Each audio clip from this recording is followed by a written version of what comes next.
Since I need to defend my bachelor thesis in the upcoming days, I thought might as well do a try run, see how it goes if I'm within the time of about 25 minutes, and just record the whole thing. So the title of my thesis is Improving LLMs Front-Running Detection Capabilities 2.0, and it's about front-running detection on the Ethereum blockchain using LLMs. So what's the motivation for this? There's around $280 million monthly losses to front running, so it's still a big issue. And the easiest way to prevent basic front running attacks is at the code logic level of smart contracts. That can be done, for example, by using code analysis. However, it's slow, so one idea is to enhance it using LLMs, and that's what Paul Kowalski did in his thesis. However, there's more to be done than what he did, and I'm looking at various ideas and explore them further.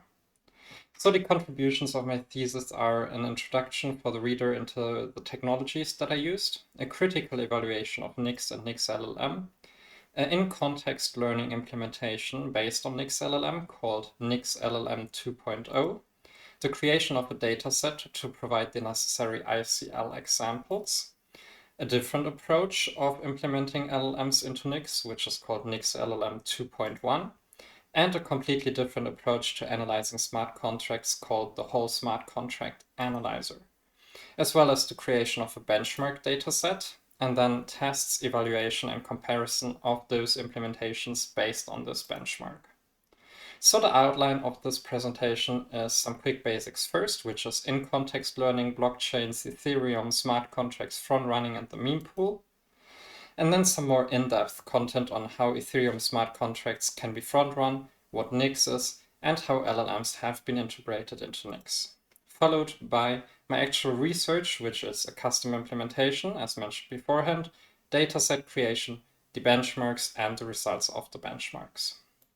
So let's look at in-context learning.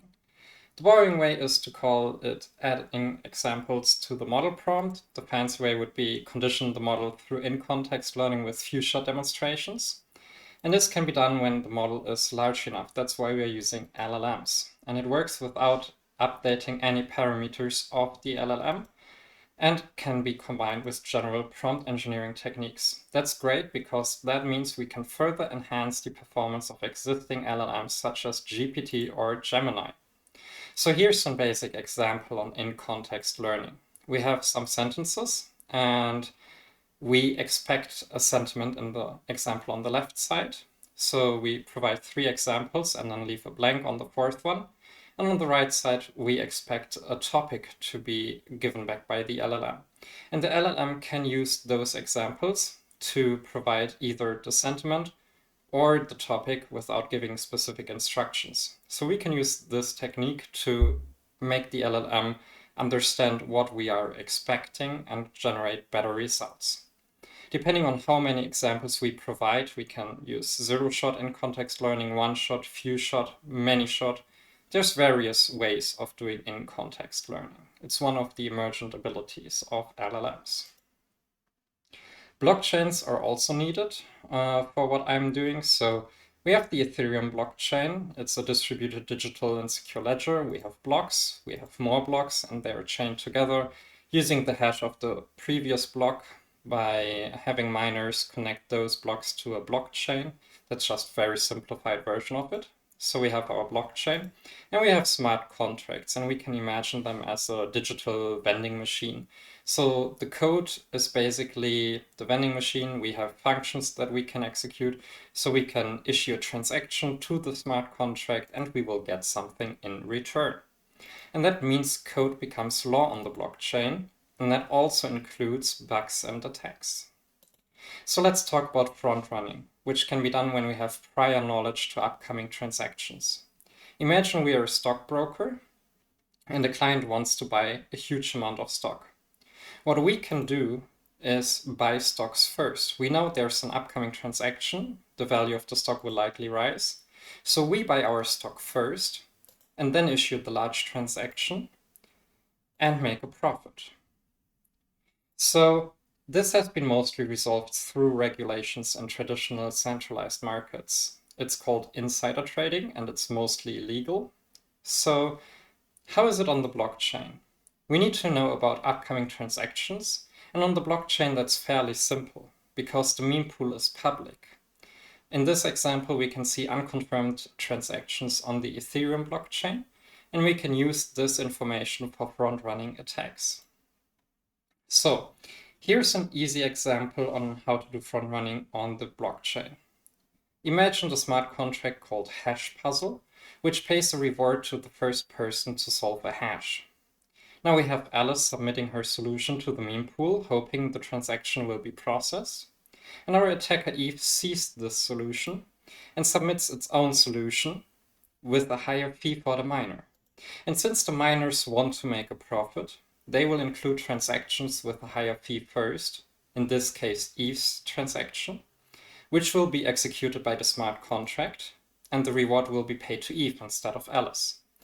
And as we can see here in the smart contract code, the reward is set to 0 after the first execution, so Alice will receive nothing even though she solved the contract. So this is a case of front running, and the contract is vulnerable to front running. So how can we prevent front running? There's a tool called Nix, and the idea is code analysis, which can help developers avoid code-based front-running vulnerabilities before they publish the contract to the blockchain. We use the contract as the input for the tool, create a list of all function pairs, and generate a graph of this, a dependency graph. And this graph is then analyzed using graph reachability analysis. And of those functions that are still relevant, we can use a symbolic execution engine to decide whether functions are vulnerable or not vulnerable based on a mathematical definition of front running. There are still some issues with that I mentioned in my thesis. I don't really want to go into too much detail here. And according to the authors of the paper, it's possible to achieve a recall of 90% and a precision of 70%, and about 85% of the function pairs are removed by the pruning of the Datadog analysis, which is sufficient to create a reasonable analysis time even though we create a list of all function pairs. So we got the introduction done. Next, look at those implementations building up on Nix. So the first idea, which has been proposed by Kowalski, is Nix LLM, and the idea is to replace the symbolic execution engine by an LLM. So we throw it out, and we take the function code and supply it to an LLM, and the LLM generates a response vulnerable, not vulnerable, and that's what decides if the function pair is vulnerable instead of the symbolic execution engine. According to Kowalski, this decreased the analysis time from about 30 hours to around 1.5 hours, and depending on prompt and model, sometimes a better accuracy in regard to RFP score than the original Nix implementation has been achieved. However, I was not able to reproduce those results. So let's look at Nix LLM 2.0. The idea here is to use in-context learning and provide examples to the LLM.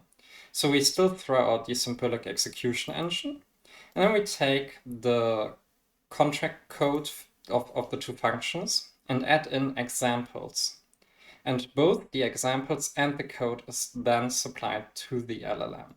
The LLM response contains either vulnerable or secure, and based on that we make our decision and say the contract is vulnerable or not. We want to support different prompts and LLMs and different ICL methods, so I implemented those possibilities. We see we can use, for example, one-shot or few-shot. We can use random selection. We can use length-based selection. There's various methods I implemented. And I made some small changes, such as response interpretation and some smaller fixes. So this completely builds up on Nix LLM. The other idea is Nix LLM 2.1. And we want to provide more context to the LLM, since Nix LLM only takes two isolated function pairs, which does not take into account resolving any dependencies. So the idea here in this approach is we supply the constraints instead of the contract code. We still throw out a symbolic execution engine. And we take the constraints and supply them to the LLM, and the LLM decides satisfiable or unsatisfiable. And then we take this response and make our decision based on that. And then there's also the whole smart contract analyzer. And the idea here is to just supply the whole smart contract to the LLM. This is possible since recently LLMs have been able to process much more information due to a larger context window. This hasn't been possible before, for example, offering 1 million tokens by Gemini as I tested out in my bachelor thesis. So we just throw out everything, and then we take the input contract and just apply it straight to the LLM, and the LLM tells us vulnerable or secure. So we looked at all three implementations. Next step is the dataset creation. Dataset, we need one dataset for the ground truth, which is the benchmark dataset, and we need examples for the in-context learning that we can provide to the LLM. There's the GPT-scan top 200 dataset, which we assume to be secure to test for false positive and true negatives. And it contains the top 200 smart contracts by market capitalization. Since those are very popular, if there's security vulnerabilities, most likely they would have been exploited by now. It's 303 actual contracts, more than we end up using for the benchmark.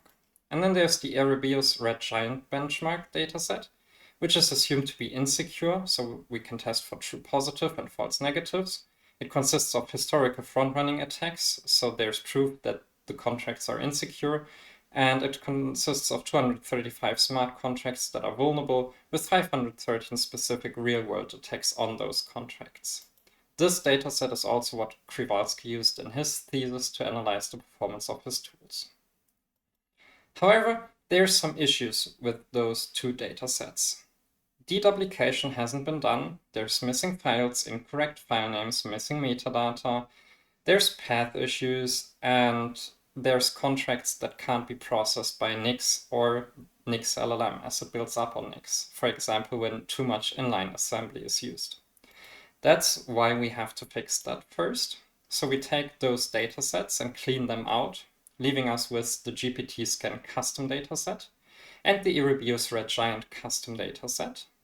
And from those datasets, we extract 100 contracts by random each. So we have 100 secure and 100 vulnerable contracts called GPT-scan 100 and Erebeus Red Giant 100. And we sum them up as our benchmark to test our implementations, right? So there's 200 contracts in total, 100 of each, perfect for testing. Then we have some leftover contracts, and those are used for the ICL examples, as the ICL examples should not be contained within the benchmark dataset.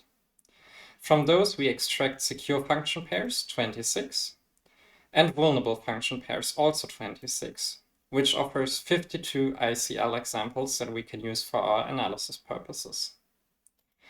So the benchmarks are created. What's left is the performance evaluation of the implementations based on this benchmark. So let's just, as a small reminder, look at recall, precision, accuracy, all the metrics that we usually use, and the confusion metrics. We have true positive, false negative, true negative. And since we have labeled datasets, we can determine all of them. So those are the detailed results for Nix, the original implementation, as an example. All the detailed results are contained within the thesis. I don't want to go into too much detail here. However, we can use the GPT-scan dataset for false positives and true negatives, and the Erebeus Red Giant for true positive and false negative. We do 3 runs, and then we take the average, which is then used in the overall benchmark result table. I've always done 3 runs, except for the DeepSeek implementations due to the time constraints of the thesis. Analysis was taking way too long, so I was only able to do 1 run. So let's look at some interesting results. We have the Nix LLM implementation from Kowalski. It underperformed regarding F1 score, and the claims were not reproducible. More on the next slide. We have the Nix LLM 2.1 implementation, which yielded no substantial improvements. We have the Nix LLM 2.0 implementation with GPT-4o Mini, which produced reasonable analysis time and has varying trade-offs. For example, high recall, but low precision. And it's still worse in F1 score than all DeepSeek implementations. Looking at the whole smart contract analyzer, it had the shortest analysis time, with an F1 score close to the best GPT-4o mini implementations, and all metrics are around 60%, so high consistency.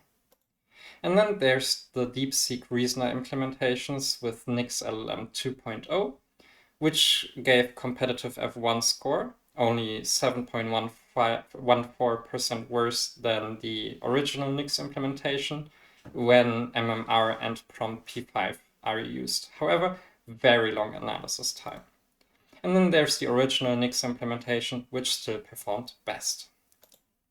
So let's look at Kowalski's claims. He claimed an RFP of 0.779 for the original implementation and 0.805 for the Nix LLM with GPT-4o and prompt P5 implementation. Looking at the original implementation, we achieve an RFP of 0.7605, which comes close enough that I would say it's reproducible.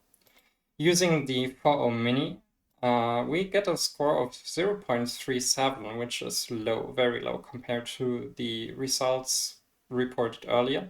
And using the GPT-4o model instead, we still get an RFP score of 0.55, which is still too low to say that it's reproducible at all. So I think the results are not reproducible using Nix LLM.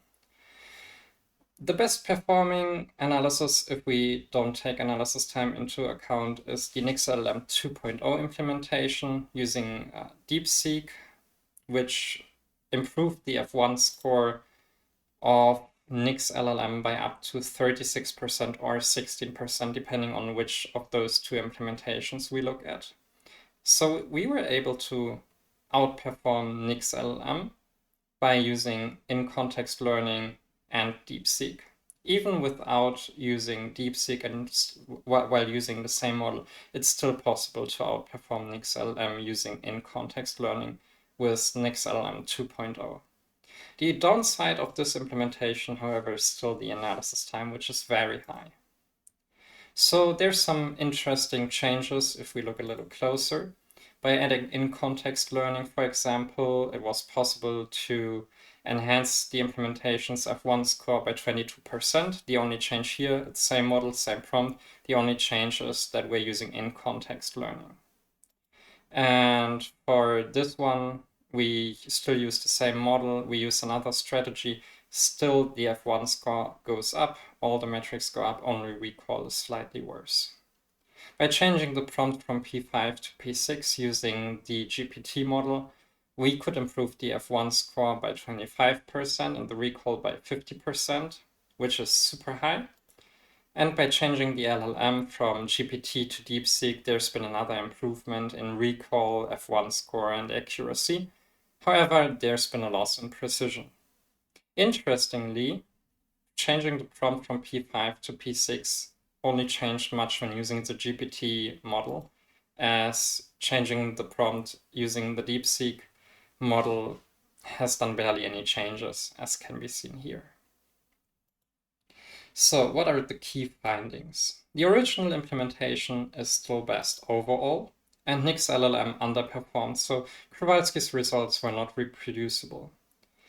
Nix LLM 2.0 performs well when using the DeepSeek Reasoner, but at the cost of very high analysis time, which we wanted to avoid using in an LLM. So a lot is model dependent. For example, changing the prompt and the impact of it depends on us using either GPT or DeepSeek, so it can't be easily generalized which impact which changes have. And ICL offered better performance than no ICL in general. However, it's also the factor that increased the analysis time the most. And aside from the original Nix implementation, using the DeepSeek Reasoner model with MMR ICL worked best, as we've seen on the previous slides.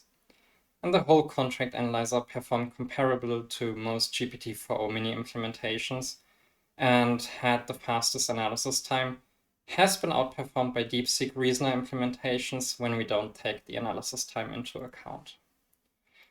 So that's also done. Let's look at the takeaways.